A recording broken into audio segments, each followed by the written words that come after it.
Fahavazan'ny faritry ny fahitana na anomalie du champ visuel.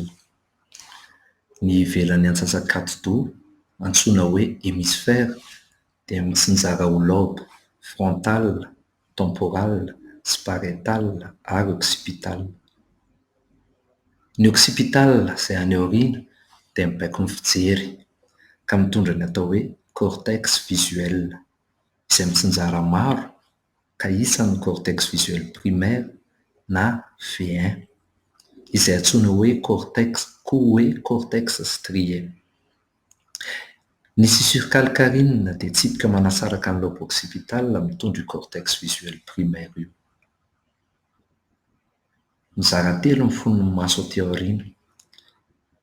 Voalohany ny sclérotique izay hita eny ivelany indrindra toy ny cornée avy eny aloha miaro ny voamaso. Manarak'izany ny choroïde afovoany izay feno lalan-drà ary farany ny rétine anatiny indrindra mamantatra sary amin'ny alalan'ny photorécepteur, mpandray hazavana sy ny neurone singa fototry ny fibaikoan'ny vatana. Ahitana faritra telo io rétine io dia macula afovoany, fovea izay afovoan'ny macula mpandray hafatra ary ny papille optique izay antsoina koa hoe point aveugle na tache de Mariotte itsatohan'ny nerf optique, retsika mitondra neurone maro mifampita hafatra izay tsy misy photorécepteur eo anivon'io papille io ka tsy mahita izy. Raha zaraina ny rétine dia ahitana couche roue lehibe, épithélium pigmentaire sy neuroépithélium. Antsoina hoe champ visuel na CV ny faritra manodidina tody ny fahitan'ny maso hazavana, loko sy endrika raha mijery mahitsy tsy mihetsika izy. Raha toa ka acuité visuelle na AV kosa no fiantson'ny fahafahan'ny maso mijery farak'izay lavitra izay mifameno aminy hampahita tsara antsika. Mizara telo ny lalan'ny fahitana na voie optique. Voalohany ny fandraisana. Misy ny rétine izay mizara roa amin'ny sisiny, hémirétine temporale manakaiky ny firifana ary afovoany kosa ny hémirétine nasale manakaiky ny orona. Faharoa ny fampitana dia rafetin'ny nerf optique mifandipatra anivon'ny atao hoe chiasma optique ny fampitana avy amin'ny hémirétine nasale ka ny havia lasa miankavanana dia torak'izay koa ny ilany. Ny hémirétine temporale kosa dia tsy mifandipatra. Rehefa avy mandalo ny bandelette optique na koa hoe tractus optique izy dia mamonjy ny corps géniculé ka avy eo dia mahazo ny radiations optiques. Fahatelo farany ny fandikana dia rafetin'ny cortex occipital amin'ny loha aoriana. Misy fomba maro azo andrefesana ny champ visuel ka voalohany amin'izany dia ny fandrefesana ny sisiny amin'ny alalan'ny fampitahana ny an'ny mpitsapa sy ny an'ny marary ary ny anatiny amin'ny alalan'ny schémata amin'ny slaire na amin'ny alalan'ny fitaovana antsoina hoe campie métrique.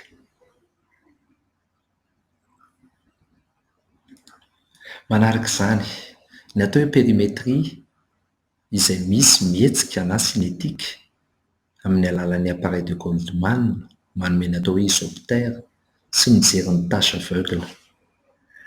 Misy koa ny tsy mihetsika na statique amin'ny alalan'ny analyseur de Friedman mamokatra hazavana miovaova ary farany dia ny automatisé izay tanterahana amin'ny alalan'ny outil informatique.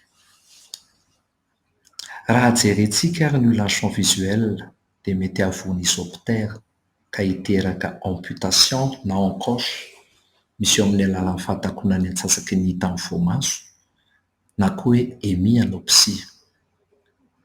Ny ampahefany na quadranopsie ary raha sarotra faritana dia antsoina tsotra hoe ensecteur.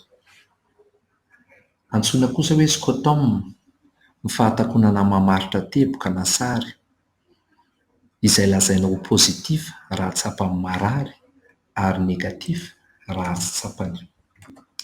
Relatif raha mandalo ary absolu raha maharitra.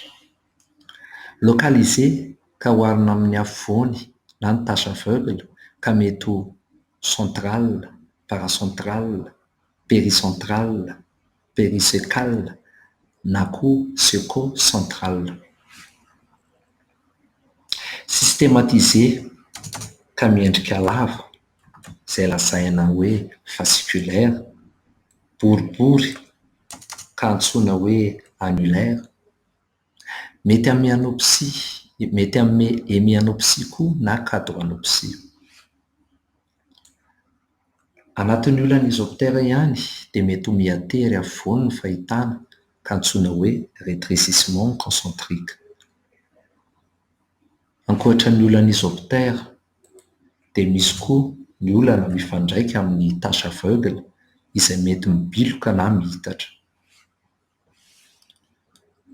Maro ny antony mahatonga olana champ visuel, saingy marihina fa ny ophtalmologue na dokotera matihanina amin'ny fijerena maso ny tena afaka maminany ny fototry ny aretina manaraka ny fahavoazana manjoa, izay mety olana amin'ny fandraisana, fampitana na fandikana.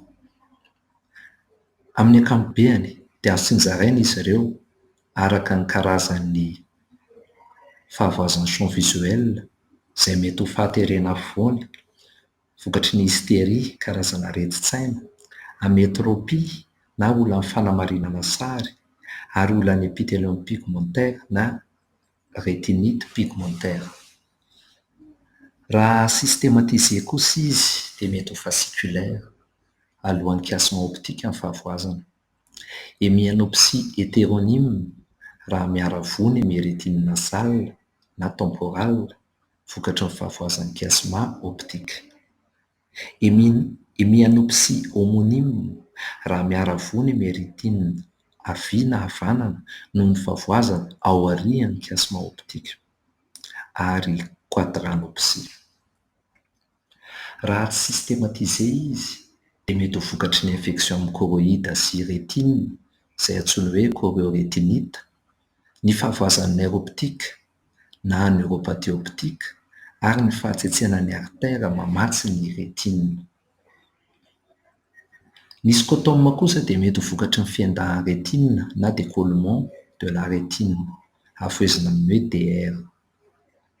Aretin'ny macula antsoina hoe maculopathie, choriorétinite, neuropathie optique, glaucome chronique à angle ouvert, fiantson'ny fiakaran'ny pression anaty maso sy ny sisa sy ny sisa. Raha tsinjaraina araka ny fahasimbana kosa izy dia mety hahazo ny rétine mifandray amin'ny décollement de la rétine, maculopathie, choriorétinite, rétinite pigmentaire, glaucome chronique à angle ouvert sy ny sisa sy ny sisa. Ny fahasimban'ny fibre optique izay mety ho fasciculaire na mahazo ny afovoany na koa mahazo ny tâche aveugle sy ny sisa. Ny fahavoazan'ny nerf optique dia mety ho vokatry ny fivotosana na fahaterena hafa. Raha ny kiasma optique dia efa nolazaintsika fa mahatonga hémianopsie bitemporale. Raha aorian'ny kiasma optique kosa ny voa dia miovaova ny antony sy ny fisehony arakaraka ny hoe mahavoa amin'ny bandelette optique izy na corps nué externe na ny radiation optique. Raha anivon'ny cortex occipital ny fahasimbana dia matetika mahazo ny scissure calcarine. Farany, mety hiteraka fahasimbana ihany koa ny hypertension intracrânienne, fahaterena anaty karandoha avoizina amin'ny hoe HTIC. Mino izahay fa nanampy anao hahazo ny fahavoazan'ny faritra ny fahitana ity olana tsara ity. Raha misy fanamarihana, fanampiana na fiara-miasa dia vonona izahay ifampidinika ka entanina ianao hitsidika ny pejy Facebook ny centre de santé Maheva hanosy zato antsinanana ary andefa mesazy privé aminay. Mankasitraka indrindra tompoko.